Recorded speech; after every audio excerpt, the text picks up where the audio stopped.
സ്കൂളൊക്കെ തുറക്കുകയായി നമ്മുടെ മാതാപിതാക്കൾ കോമൺ ആയിട്ട് ചെയ്യുന്ന കുഞ്ഞു കുഞ്ഞു മിസ്റ്റേക്സ്. നമുക്ക് എല്ലാവർക്കും നമ്മുടെ മക്കളുടെ പുറത്ത് അമിത പ്രതീക്ഷ, ഓവർ എക്സ്പെക്റ്റേഷൻസ് ഉണ്ട്. ആ ഓവർ എക്സ്പെക്റ്റേഷൻസ് കാരണം തന്നെ നമ്മൾ നമ്മുടെ മക്കളിൽ നിന്ന് അവരുടെ കഴിവുകൾക്ക് അപ്പുറമുള്ള കാര്യങ്ങൾ പലപ്പോഴും നമ്മൾ പ്രതീക്ഷിക്കുന്നു. അപ്പോൾ നമ്മൾ ആ ഓവർ എക്സ്പെക്റ്റേഷൻസ് കുറച്ച് കുറയ്ക്കാനായിട്ട് ശ്രമിക്കാം. ഒരു കാരണവശാലും വേറൊരു കൊച്ചിനെ, ആ കുഞ്ഞിനെ കണ്ടോ അവനെ പോലെ ആവണം, അല്ലെങ്കിൽ അവൻ ചെയ്യുന്നത് പോലെ ചെയ്യുക. ബിക്കോസ് നമ്മുടെ മക്കൾ നമ്മുടെ മക്കളായിട്ട് തന്നെ ഇരിക്കട്ടെ. ഒരിക്കലും വേറൊരു കൊച്ചിനെ പോലെ ആകാൻ വേണ്ടിയിട്ട്, അല്ലെങ്കിൽ അവരെ കണ്ട് പഠിക്കുക എന്നുള്ള രീതിയിൽ എപ്പോഴും അവരോട് നമ്മൾ അങ്ങനെ അവർക്കൊരു അൺകംഫർട്ടബിൾ ആയിട്ട് സംസാരിക്കാതിരിക്കാൻ ശ്രമിക്കാം. നമ്മുടെ കുഞ്ഞിന്റെ കഴിവുകൾ എന്താണോ ആ കഴിവ് കണ്ടെത്തി അതിനെ പ്രോത്സാഹിപ്പിക്കാൻ ശ്രമിക്കുക.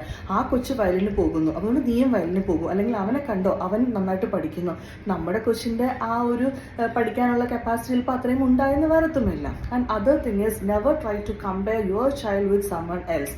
സ്കൂളിൽ നിന്ന് വന്നു കഴിയുമ്പോൾ തന്നെ സ്വന്തം കുഞ്ഞിന്റെ മാർക്ക് ചോദിക്കുന്നതിന് പകരം ആദ്യം വേറൊരാളുടെ മാർക്ക് ചോദിക്കുക. അത് വെച്ച് കൊച്ചിനെ കമ്പയർ ചെയ്യുക. മോൻ ഇത്രയും മാർക്ക് കിട്ടിയോ, ശരി, അപ്പൊ അടുത്ത പ്രാവശ്യം മോൻ കുറച്ചും കൂടെ ട്രൈ ചെയ്താൽ കൊച്ചിന് കുറച്ചുകൂടെ മാർക്ക് വാങ്ങിക്കാൻ സാധിക്കും. ഇനി മോൻ എവിടെയാ തെറ്റിപ്പോയത്, ആ ഒരു ഏരിയ നമുക്കൊന്ന് കോൺസെൻട്രേറ്റ് ചെയ്യണം, വേണേ അമ്മയും കൂടെ കൂടെ ഇരിക്കാം.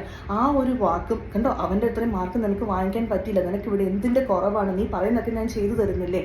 Never do that. Try to understand the feeling of a child to.